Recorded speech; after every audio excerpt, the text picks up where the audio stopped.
तो ये जो तीसरी यूनिट है इसमें हम जो है आर्थिक व्यवस्था या इकोनॉमिक सिस्टम जो है उसके बारे में समझने की कोशिश करेंगे। इसमें 6 पॉइंट दिए हुए हैं जो इम्पोर्टेंट हैं ये, जिनको आप देख सकते हैं। बट इसमें से मैं एक ही चीज़ समझता हूँ कि आर्थिक व्यवस्था किसे कहते हैं या क्या चीज़ है उसमें, वो इम्पोर्टेंट है। दूसरा इम्पोर्टेंट है वेलफेयर स्टेट के बारे में, जिसे हम कल्याणकारी राज्य कह रहे हैं। तीसरा जो है वो है ग्लोबलाइजेशन या भूमंडलीकरण, बाजार अर्थव्यवस्था यानी market economy, market economic system जो वो है। और नेक्स्ट पॉइंट है लिबरलाइजेशन या उदारीकरण। तो ये कुल मिला के इस तीसरे यूनिट का जो है इम्पोर्टेंट पार्ट है जो हमें समझना है।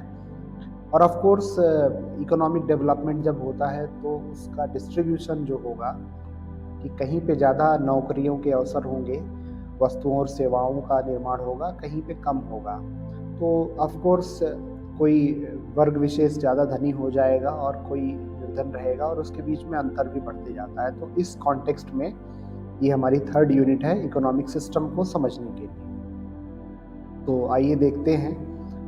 ये सब चीज़ें बेसिक हैं। इंट्रोडक्शन में सिर्फ यही कहा जा रहा है कि भारत में आज़ादी के बाद 1947 में जब आज़ादी मिली, उसके बाद से ही भारत में जितने भी हमारी पॉलिटिकल सिस्टम रही है, पार्टियां रही हैं, उनका हमेशा ये रहा है कि जो भारत में सोशियो इकोनॉमिक या सामाजिक आर्थिक समस्याएं रही हैं, चाहे वो शिक्षा से संबंधित हो, चाहे वह स्वास्थ्य से संबंधित हो, चाहे वह जो है आजीविका से संबंधित हो, उनमें जो समस्याएं हैं उनको दूर करके और जो हमारे भारतीय नागरिक हैं, जो हम लोग हैं, हमारे जीवन में गुणवत्ता आए, हमारे जीवन का स्तर बेहतर हो सके, ये एक भारत में स्वतंत्रता के बाद से ही नीति निर्माताओं और पॉलिटिशियंस, पॉलिटिकल पार्टीज का एक ऑब्जेक्टिव बहुत इम्पोर्टेंट रहा है। अब अगर आप देखिए कि भारत में वेलफेयर स्टेट के बारे में अगर हम थोड़ा सा यहाँ पे देखें, आगे हम पढ़ेंगे, तो वेलफेयर स्टेट में यही है कि समाज का सभी वर्ग, चाहे वह पिछड़ा हो, चाहे वह जो है, जैसे हम कई बार बात करते हैं, महिला हो, युवा हैं, बच्चे हैं, दिव्यांगजन हैं, बुजुर्ग वृद्धजन हैं, तो उन सभी के ध्यान में रख करके उनके लिए कार्यक्रम, योजनाएं, अवसर सुनिश्चित करवाना जो है, ये कल्याणकारी राज्य वेलफेयर स्टेट का प्रमुख जो है वो बिंदु निकल के आता है। और कोई भी पॉलिटिकल पार्टी हो, किसी भी विचारधारा के लोग हों, सबको साथ में समावेशी रूप से लेके चलने की बात कल्याणकारी राज्य में की गई है।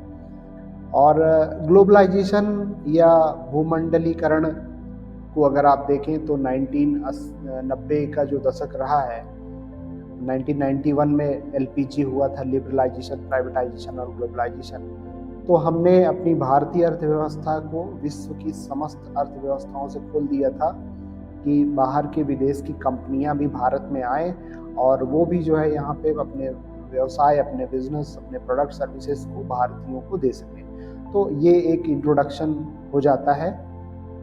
अब अगर हम देखें कि अर्थव्यवस्था में जो सिस्टम है, इकोनॉमिक सिस्टम है, वो किस तरह से काम करता है, तो अर्थव्यवस्था जो है वो एक सिस्टम है। प्रोडक्शन यानी उत्पादन, डिस्ट्रीब्यूशन यानी वितरण, कंजम्पशन मतलब उपयोग, उपभोग जिसे आप कहते हैं। तो अर्थव्यवस्था में जो संसाधन हैं उनके उपयोग से लोगों के लिए किसी एक क्षेत्र विशेष में, एक भौगोलिक क्षेत्र में वस्तुओं और सेवाओं का निर्माण किया जाएगा, उत्पादन किया जाएगा। और वे वस्तुएं और सेवाएं जो हैं, लोगों की जो आवश्यकताएं हैं, उनकी जो मांग है, डिमांड है, उसके अनुसार उनकी जो भी आवश्यकता उसको पूरा करने के लिए प्रदान की जाएंगी, प्राइवेट सेक्टर, निजी क्षेत्र या सरकार के द्वारा। तो इस तरह से इकोनॉमिक सिस्टम, अर्थव्यवस्था उन चीज़ों को देखते हैं।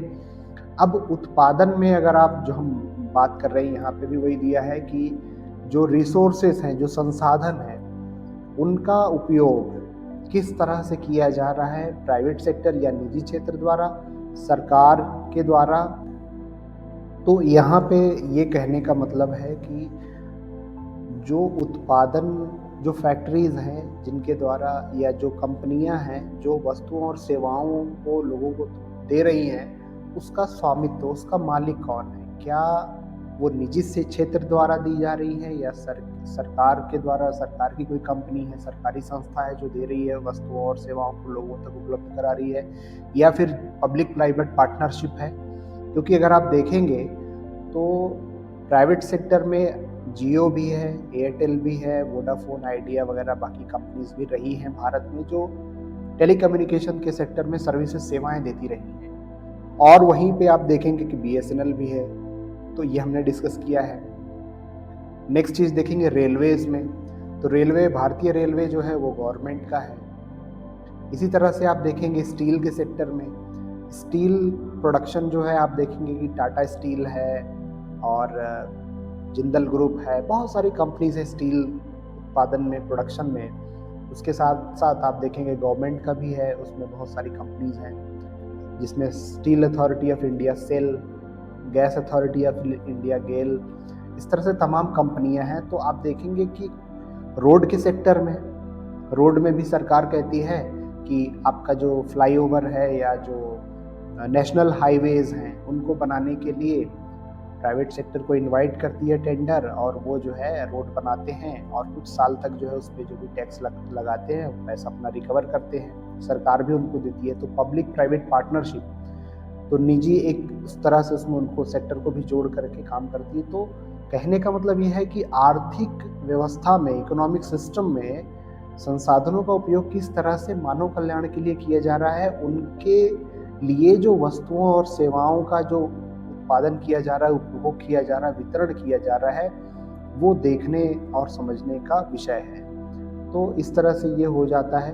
अब अगर आप देखें कि आर्थिक व्यवस्था की विशेषताएं क्या है, इकोनॉमिक सिस्टम की क्या फीचर्स, कैरेक्टरिस्टिक्स हैं, तो देखिए व्यवस्थित संस्थात्मक प्रबंध होता है, मतलब चाहे प्राइवेट सेक्टर हो या गवर्नमेंट सेक्टर हो, वो एक ऑर्गेनाइज्ड तरीके से सिस्टम, इकोनॉमिक सिस्टम काम करती है जिसमें हम लोगों को जो है नौकरियां देते हैं, उनकी सेवाएं ली जाती हैं और वो कुछ काम करते हैं, प्रोडक्टिव, रचनात्मक, सृजनात्मक जो भी आप कहें, और कुछ वस्तुओं या सेवाओं का निर्माण करते हैं।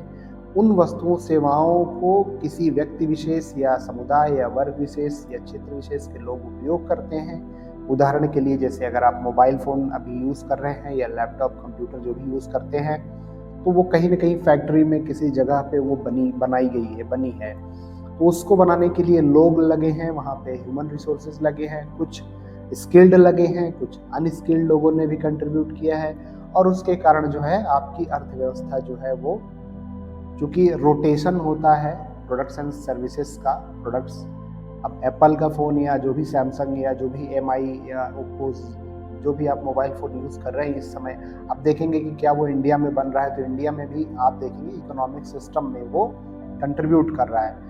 तो वो कहीं ना कहीं गतिशील है, जितनी मांग होगी उसके हिसाब से जो है वस्तुओं और सेवाओं को उत्पादन किया जाएगा, उनका वितरण किया जाएगा, और फ्लेक्सिबिलिटी होती है प्रोडक्शन, डिस्ट्रीब्यूशन, कंजम्पशन में। तो ये हो गई आर्थिक व्यवस्था की प्रमुख विशेषताएं।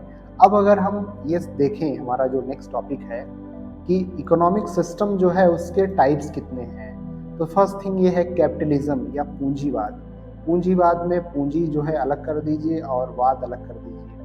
अमेरिकन सिस्टम के बारे में जब हम बात करते हैं कि अमेरिका जो है वो क्लासिक एग्जाम्पल है एक पूंजीवादी सिस्टम, इकोनॉमिक सिस्टम का।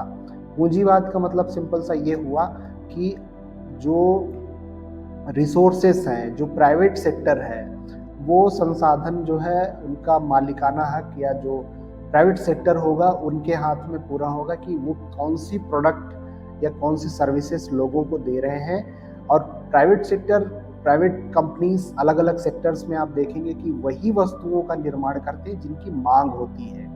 आज की डेट में अगर आप देखेंगे कि electronic items, electronic industry, IT industry में बहुत सारे प्रोडक्ट अगर बनाए जा रहे हैं जो हमारे जीवन की गुणवत्ता को बढ़ा रहे हैं, तो कहीं ना कहीं उसका मेन कारण है मांग, बाजार में मांग। और उन्हीं मांग को पूरा करने के लिए वो जितने भी संसाधन हैं, चाहे फाइनेंशियल रिसोर्सेस हो, चाहे ह्यूमन रिसोर्सेस हो, उनको जो है वो, तो उनको यूज़ करते हुए प्रोडक्ट्स या सर्विसेज बनाई जाती हैं। तो पूंजीवादी सिस्टम में ये हो गया कि कैपिटल या पूंजी जो है वो प्राइवेट सेक्टर के पास में है। प्राइवेट सेक्टर की कंपनियां जो हैं वो प्रोडक्ट्स और सर्विसेज को जो है लोगों तक ले जाती हैं, खुद डिसाइड करती हैं कि प्राइस प्रोडक्ट का क्या होगा और डिमांड कितनी है, उसके हिसाब से प्रोडक्ट बनाएंगे। तो इस तरह से अमेरिकन सिस्टम जो है वो पूंजीवादी सिस्टम का एक उदाहरण है। तो अगर हम अब देखें कि पूंजीवादी सिस्टम जो होती है उसकी क्या मुख्य विशेषताएं हैं, तो सबसे पहले जैसे यहाँ कहा जा रहा है कि वैल्यू सिस्टम या मूल्य प्रणाली। चूँकि पूंजीवादी सिस्टम या इकोनॉमिक सिस्टम जो है कैपिटलिज्म, उसमें ये होता है कि एक तरफ है कंपनीज प्राइवेट सेक्टर की और एक तरफ है कंज्यूमर्स। अब कंज्यूमर्स या उपभोक्ता जो हैं उनको क्या वस्तुएं और सेवाएं चाहिए वो जान करके कंपनीज जो है प्रोडक्ट्स बनाती हैं और उनको बेचती हैं। तो सरकार का इसमें इंटरवेंशन नहीं होता है। तो इसीलिए यहाँ ये कहा गया है कि बाहरी हस्तक्षेप जो है उसके अभाव में, बाहरी या जैसे हमारे यहाँ भारत में क्या है कि गवर्नमेंट हमेशा ये देखती है कि भाई किसी प्रोडक्ट का सामान का दाम ज़्यादा ना हो, एक रीजनेबल प्राइस हो, और इसीलिए कंपटीशन कमीशन ऑफ इंडिया भी है कि दो कंपनियों के बीच में कंपटीशन फेयर हो, जस्ट हो, न्यायपूर्ण हो। कंज्यूमर प्रोटेक्शन एक्ट हमारे यहाँ उपभोक्ता संरक्षण नियम भी बना हुआ है कि उपभोक्ताओं को जो है वो प्राइवेट सेक्टर की कंपनियां लूट न लें ज़्यादा प्राइस ज़्यादा दाम दे करके या तमाम चीज़ों को। तो गवर्नमेंट का इंटरवेंशन भारत में है कंज्यूमर्स को ले करके। लेकिन अगर अमेरिका में बात करें तो अमेरिकन जो सिस्टम है, इकोनॉमिक सिस्टम है, पूंजीवादी है, उसमें ये कह रहे हैं कि जो वैल्यू सिस्टम है उसमें प्राइवेट सेक्टर की कंपनीज ये डिसाइड करेंगी कि based on quality of product and service या क्वांटिटी क्या होगी या कितने नंबर्स में उसका प्रोडक्शन करना है। तो ये वैल्यू सिस्टम डिसाइड करेगी कि भाई मांग क्या है बाजार में, और बाजार के अनुसार, मांग के अनुसार जो है वस्तुओं और सेवाओं का प्रोडक्शन हो रहा है। आप देखिए एप्पल का जो फ़ोन होता है वो, या जो भी बाहर की जो भी अमेरिका में सिस्टम आप देखेंगे कि लिमिटेड प्रोड्यूस करते हैं वो, कि वो प्रोडक्ट सेल हो जाए, पूरा मार्केट में कंज्यूम हो जाए। तो पहली विशेषता मूल्य सिस्टम है, वैल्यू सिस्टम है, जो पूंजीवादी अर्थव्यवस्था में ये डिसाइड करती है कि कितना प्रोडक्ट कितनी क्वांटिटी में, कितनी क्वालिटी में प्रोड्यूस करना है। दूसरा एंटरप्राइजेस या एंटरप्रेन्योरशिप को फ्रीडम। आप देखेंगे कि जितनी बड़ी बड़ी कंपनीज हैं भारत के बाहर की, अमेरिका में खासकर आप देखें तो उसमें उनको लोगों को जो पसंद है, उनको जिसमें उनकी क्वालिटी कैपेसिटी है, कॉम्पिटेंसी है, क्षमता है, उसके आधार पर वो फ्री हैं कि वो अपने हिसाब से जो है अपना बिजनेस, अपना उद्यम जो भी करना चाहें वो कर सकते हैं। गूगल का एग्जाम्पल आप देखिए कि किस तरह से रिसर्च लैब से स्टार्ट हुआ था और आज वर्ल्ड का सबसे बड़ा सर्च इंजन है। तो एक ये हो गया। दूसरा, अगर आप देखें बाजार में प्रतिस्पर्धा यानी कंपटीशन, तो मार्केट इकोनॉमी जो होती है और उसमें जो वैल्यू सिस्टम है कि हमको क्वालिटी प्रोडक्ट बनाना है और कंपटीशन है लोगों के बीच में, तो कहीं ना कहीं ये इस बात की तरफ लेके जाता है कि बाजार में चूंकि कंपटीशन है, प्रॉफिट मार्जिन बहुत लोगों का कॉम्पिटिटिव हो गया है, और इसीलिए देखेंगे कि रिसोर्सेस का बेस्ट यूज़ करके जो है वो प्रोडक्ट्स एंड सर्विसेज का उपयोग बनाया जाता है लोगों के कंजम्पशन, उनके उपयोग के लिए। तो एक ये हो गया। तीसरा प्रॉफिट ओरिएंटेड, लाभोन्मुख। तो जितने भी इकोनॉमिक एक्टिविटीज़ कैपिटलिज्म में होती हैं जहाँ पे प्राइवेट सेक्टर जुड़ गया है, उसका सिर्फ उद्देश्य होता है कि भाई मुझे प्रॉफिट कमाना है, प्रॉफिट मैक्सिमाइज करना है, अधिकतम प्रॉफिट अपने ग्राहकों से, अपने कंज्यूमर से लेना है। तो एक ये हो गया। देन उपभोक्ता का आधिपत्य। पूंजीवादी अर्थव्यवस्था में जो कंज्यूमर है वो ग्राहक ही राजा का सिद्धांत पे काम करता है। तो consumer is the king. Consumer को जो यूज कर रहा है उसको क्या चाहिए, उसके हिसाब से कंपनियां उसकी पसंद, उसकी मांग, उसके जो है आवश्यकता के अनुसार वस्तुओं और सेवाओं का जो है उत्पादन करती हैं। और इसी चीज को इस पॉइंट में जो है बात किया गया कि सरकार का कोई हस्तक्षेप नहीं होता है, सरकार उसमें नहीं आती कहीं भी कि लोगों को क्या प्रोडक्ट चाहिए उसकी प्राइस क्या वो पे कर रहे हैं, उनकी मांग क्या है। सरकार कहती है ठीक है भाई आप बिजनेस करिए, बस आप रोजगार खुद दीजिए, हमारे पास लोग ना आए। तो इस तरह से जो है सरकार का कोई इंटरवेंशन नहीं होता है। तो कैपिटलिज्म में आप देखेंगे कि पूंजीवाद से लाभ ये हो रहा है कि प्राइवेट सेक्टर को फुल अपॉर्चुनिटी मिल रही है काम करने की फ्रीडम के साथ में। लोगों को मौका मिल रहा है कि काम करने मिलेगा, प्रोडक्ट्स और जो सर्विसेज हैं उनके ऑप्शंस लोगों के पास में होंगी। तो प्राइवेट सेक्टर और लोगों को भी काम मिलेगा और प्रोडक्ट सेल होंगे, सक्सेसफुल होंगे तो लोगों को मोटिवेशन मिलेगा। और मेन पॉइंट ये है कि जो कंज्यूमर हैं, कंज्यूम कर रहे हैं प्रोडक्ट्स एंड सर्विसेज को, वो केंद्र बिंदु में होंगे। क्वालिटी प्रोडक्ट्स बनाए जाएंगे, सर्विसेज दी जाएंगी। तो ये तो हो गए कि कौन कौन से पूंजीवाद से लाभ। बट इसके अगर हानियां देखें तो सबसे इम्पोर्टेंट चीज तो यही आती है कि जो धन का वितरण है, इनकम का डिस्ट्रीब्यूशन है, कि कुछ कंपनीज जो अच्छा कर रही हैं उनके एम्प्लॉयज जो काम कर रहे हैं वहाँ पे वो अच्छा करेंगे क्योंकि उनके पास अपॉर्चुनिटी है, स्किल है। बट सारे लोग अच्छे स्किल्ड हो ये कोई जरूरी नहीं है। तो जो लोग अनस्किल्ड हैं उनको जो है कम पैसा मिलेगा या नहीं काम मिल सकता है। तो कहीं ना कहीं इनकम का डिस्ट्रीब्यूशन जो होगा वो असमान होगा। दूसरा, जन कल्याण की उपेक्षा होगी कि सोशल वेलफेयर के बारे में जो हम बात कर रहे हैं कि कंपनी देखेगी कि भाई हमको प्रॉफिट कितना हो रहा है और उसको बार बार जो है अलग अलग बिजनेस साइकिल से गुजरना पड़ेगा, उतार चढ़ाव देखना पड़ेगा। उसमें रिस्क है बिजनेस में कि कई बार प्रोडक्ट आप जो बनाते हैं वो बहुत सक्सेसफुल हो जाते हैं। नोकिया का एग्जाम्पल देखिए, नोकिया जो है बहुत अच्छा काम कर रही थी। नोकिया के फ़ोन आज के 10-15 साल पहले सब यूज़ करते थे। बट नोकिया टेक्नोलॉजी जो एंड्रॉयड सिस्टम आया उसमें एंड्रॉयड में वो नहीं गई, वो अपने सिम्बियन ऑपरेटिंग सिस्टम पे बनी रही। तो रिस्क नहीं लिया उसने और वो ऑब्सलीट हो गई, मार्केट से हट गई। कंपटीशन आज की डेट में बहुत ज़्यादा है। तो इस तरह से संपन्न और निर्धन के बीच में टकराव की स्थिति बनती है। उपभोक्ता की प्रमुखता भ्रम बन जाती है क्योंकि अधिकतर उपभोग विकल्प विज्ञापन, कहने का मतलब ये है कि जो एडवर्टाइजमेंट है और जिस तरह से कम्युनिकेट किया जाता है लोगों के बीच में प्रोडक्ट को लेकर के, वो ज़्यादा हावी हो जाता है रेदर देन कि कंज्यूमर को क्या चाहिए उसके हिसाब से। बट ये सब चीज़ें जो है कहीं ना कहीं आपको निगेटिव एस्पेक्ट ऑफ कैपिटलिज्म है। अब तीसरा सिस्टम आता है, वो है समाजवाद का, सोशलिज्म का। तो समाजवाद में जो है ये कह रहे हैं कि कोई देश अभी वास्तविक ऐसा है नहीं। इसका रशिया के बारे में कहा जाता था कि सोशलिस्ट इकोनॉमी है ये, सोवियत संघ रूस जो हम कहते थे। चीन के बारे में भी कहा जाता है कि वहाँ सोशलिस्ट चीजें हैं। बट चीन में भी आप देखेंगे कि जो प्रोडक्ट्स बनाए जा रहे हैं उसका एक्सपोर्ट बहुत किया जा रहा है। हर तरह के सामान दूसरे देशों में भेजा जा रहा है, बेचा जा रहा है और उससे बहुत इनकम हो रही है।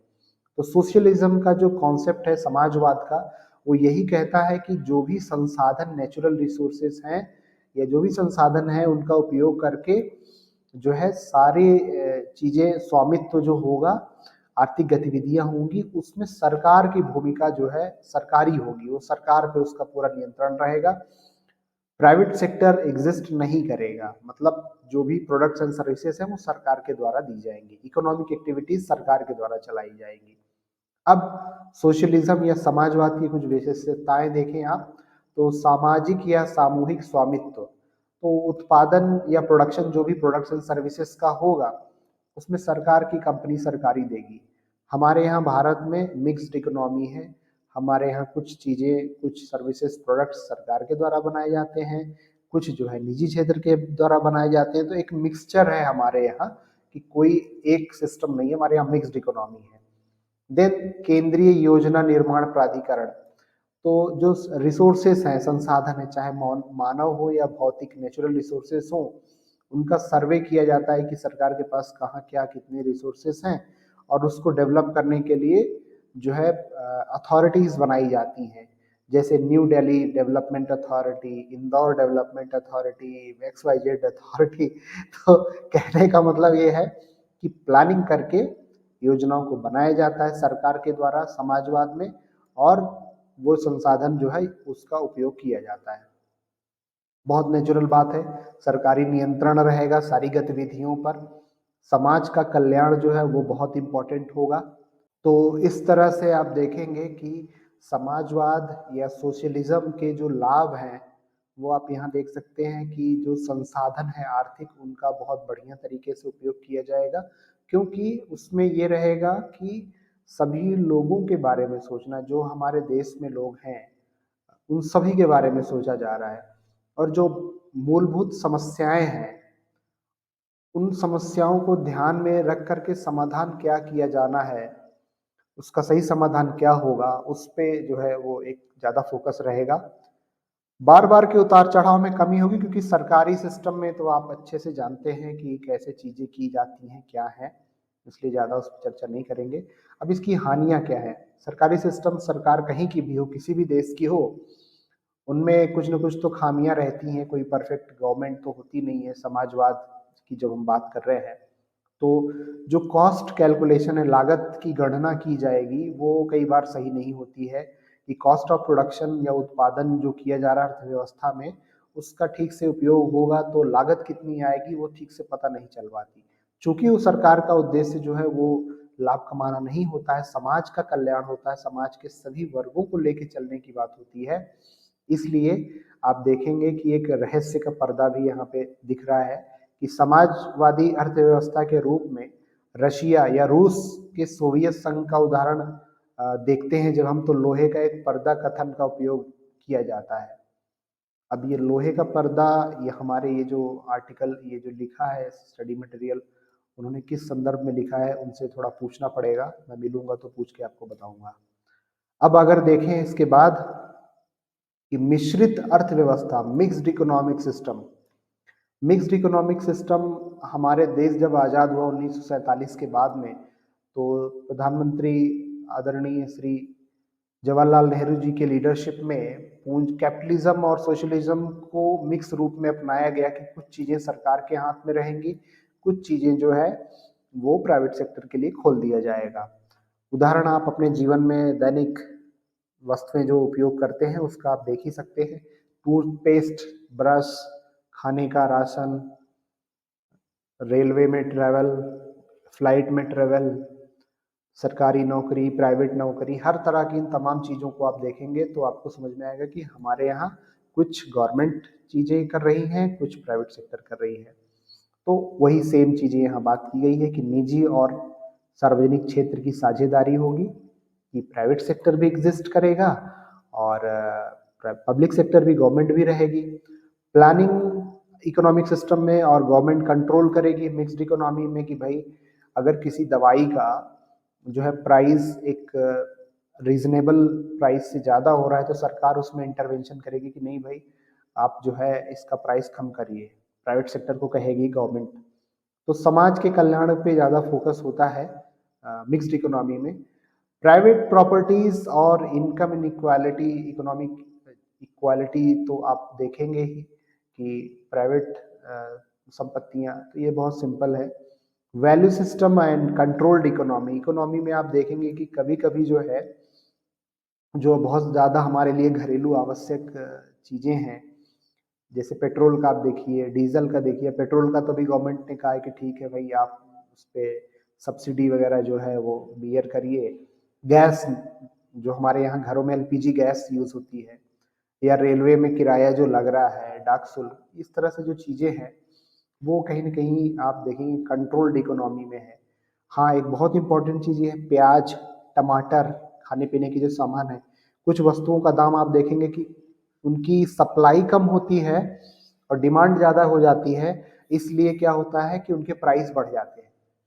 तो इनके लिए फिर गवर्नमेंट जो है वो कहती है कि नहीं, आप एक्सपोर्टर्स जो हैं वो बाहर विदेश में आलू, प्याज, टमाटर, जो भी चीज़ें हैं उनको बाहर मत भेजिए, हमारे देश में पहले कंज्यूम करिए, बाहर तभी आप भेजेंगे जब आपको एक निश्चित मिनिमम एक्सपोर्ट प्राइस मिलेगा। तो सरकार कहीं ना कहीं नियंत्रण रखती है अर्थव्यवस्था में कि वस्तुओं और सेवाओं का दाम लोगों के पहुंच से बाहर न जाए, और उसका मेन उद्देश्य ये होता है कि भाई समाज का कल्याण, समाज को लाभ मिलना चाहिए, समाज के सभी वर्गों को जो है पहुंच होनी चाहिए। तो इस तरह से आप इसका लाभ भी देख सकते हैं जो हमने बात की कि शोषण नहीं होता प्राइवेट सेक्टर के द्वारा क्योंकि गवर्नमेंट है। अब अगर हम हानियों की बात करें कि मिक्स्ड इकोनॉमी या मिश्रित अर्थव्यवस्था में हानियाँ क्या हैं, तो अस्थिर अर्थव्यवस्था। अब भारत की जो सिस्टम है उसमें पूंजीवाद भी है एक तरफ से समाजवाद भी है। जैसे आप देखेंगे कि इंडियन रेलवेज, डिफेंस हो गया हमारा, और अभी एविएशन सेक्टर में जो है गवर्नमेंट की एयर इंडिया अच्छा नहीं कर पा रही थी तो प्राइवेट सेक्टर को गया है। टाटा को टाटा एयरलाइंस पहली बार आई। तो इकोनॉमी जो है उसमें काफ़ी अस्थिरता देखने को मिलती है क्योंकि वो बिजनेस साइकिल, लोगों की मांग और बाकी सारी चीज़ें रहती हैं। तो कहीं न कहीं यहाँ पे बहुत बढ़िया इन्होंने लिखा है कि दो घोड़ों पर सवार होने की तरह मिश्रित अर्थव्यवस्था में ना तो कोई निजी क्षेत्र को मुक्त होकर कार्य करने दिया जाता है और ना ही सार्वजनिक क्षेत्र अधिकतम दक्षता से काम करता है। तो इस तरह से जो है, जो रिक्वायर्ड रिजल्ट होता है, जो ग्रोथ चाहिए होती है, वो उसमें बाधा मिलती है, पड़ती है। तो एक ये बहुत इम्पोर्टेंट पॉइंट हो जाता है। अब अगर हम इम्पोर्टेंट बात करें कल्याणकारी राज्य के बारे में, वेलफेयर स्टेट के बारे में, तो यहाँ गुजरात में भूकंप के बात की जा रही है, पर वेलफेयर स्टेट के बारे में अगर हम बात करें तो कल्याणकारी राज्य जो होता है, कल्याणकारी राज्य में ये है कि गवर्नमेंट जो होगी वो लोगों के वेलफेयर, उनके कल्याण के लिए, चाहे वो शिक्षा हो, स्वास्थ्य हो, आजीविका हो, उद्यमिता हो, सबके लिए सरकार को, चाहे आपने वोट दिया है या वोट नहीं दिया है, आपके लिए सरकार सोचेगी। आपकी जो भी आवश्यकताएं हैं, न्यूनतम मूलभूत आवश्यकताएं हैं, उनके लिए वो काम करेगी और वो सुनिश्चित करेगी कि कोई भी जो है व्यक्ति वो किसी भी तरह से जो उसकी आवश्यकता है दैनिक जीवन की वो पूरी कर सके। तो ये वेलफेयर स्टेट के बारे में बात की गई है।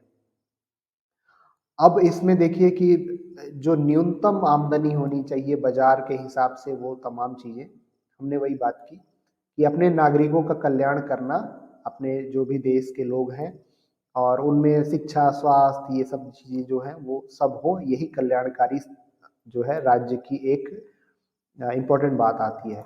ये इन्होंने बहुत अच्छा दिया है कि उदाहरण के लिए तमिलनाडु राज्य में बेरोजगार युवाओं को रोजगार प्राप्त होने तक प्रतिमाह एक राशि दी जाती है। यूरोपियन कंट्रीज में अगर आपके कुछ दोस्त हों या आप जाएं वहाँ स्कॉलरशिप पे, तो वहाँ जो यूथ है अगर वो अनएम्प्लॉयड है, बेरोजगार है, तो उसको एक पैसा मिलता है हर महीना अपने खर्चे चलाने के लिए, जो भी चीज़ों का। तो ये युवाओं को लेकर के इन्होंने उदाहरण दिया है। तो इस तरह से सिंपल सा पॉइंट यही है कि कल्याणकारी राज्य, वेलफेयर स्टेट में, स्टेट मतलब कोई स्टेट नहीं हो गया, स्टेट का मतलब हो गया ओवरऑल गवर्नमेंट। तो गवर्नमेंट हमेशा जो मूलभूत आवश्यकताएं उनको पूरा करने का प्रयास करती है, यही है वेलफेयर स्टेट। अब वेलफेयर स्टेट में देखिए तीन प्रमुख जो है कर्तव्य या रिस्पॉन्सिबिलिटीज के बारे में बात कीजिए कि सोशल सिक्योरिटी, सामाजिक सुरक्षा, न्यूनतम जीवन स्तर को सुनिश्चित करने के लिए कि भाई खाने के लिए आप देखेंगे कि अंत्योदय राशन कार्ड है, गरीबी रेखा के नीचे ऊपर तो राशन का सामान मिल रहा है। और शिक्षा के क्षेत्र में आप देखेंगे कि राइट टू कंपल्सरी एजुकेशन है, कि 10वीं 8वीं तक जो आपको फ्री में पढ़ने मिल रहा है, ड्रेस मिल रही है, वहाँ स्कूल में मध्याह्न भोजन की व्यवस्था की गई है। तो स्वास्थ्य में भी सरकारी अस्पताल हैं आपके, रोजगार के लिए भी सरकार गवर्नमेंट वैकेंसीज निकालती है, इक्वल अपॉर्चुनिटी देती है। तो इस तरह से सामाजिक सुरक्षा, पेंशन स्कीम भी है, old pension scheme, new pension scheme अभी चालू हुई है। तो ये हो गया। देन टैक्सेशन की बात यहाँ हो रही कि संपन्न व्यक्ति है, जिसके पास ज़्यादा इनकम है, उससे लेकर के जिनके पास इनकम नहीं है या निर्धन है, तो उनको सब्सिडीज के माध्यम से देना और उत्पादन बढ़ा करके राष्ट्रीय आय में वृद्धि, प्रोडक्शन बढ़ाने के बाद जो है जो इनकम हो उससे नेशनल इनकम, लोगों की आजीविका, लोगों को बेहतर रोजगार मिले और सबकी आय बढ़े, वो प्रोडक्शन बढ़ा करके वस्तुओं सेवाओं का, ये बात की जा रही है। देन भारत एक कल्याणकारी राज्य है क्योंकि यहाँ हम सभी नागरिकों के बारे में सोचते हैं, उनको अधिकार दिए हैं, चाहे कार्य का अधिकार हो, शिक्षा का अधिकार हो, हमने बात की, वृद्धाश्रम, वृद्धावस्था में हम जो है पेंशन देते हैं, बीमारी अगर हो गई तो आयुष्मान भारत का हमारा कार्ड बना हुआ है सबका, जो लोग बनवाए हैं। तो इस तरह से भारत एक कल्याणकारी राज्य के रूप में आप इनको देख सकते हैं। श्रमिकों के लिए आप देखेंगे कि ये बहुत सारे अधिनियम हैं जिनसे उनको लाभ मिल सकता है, मिलता है।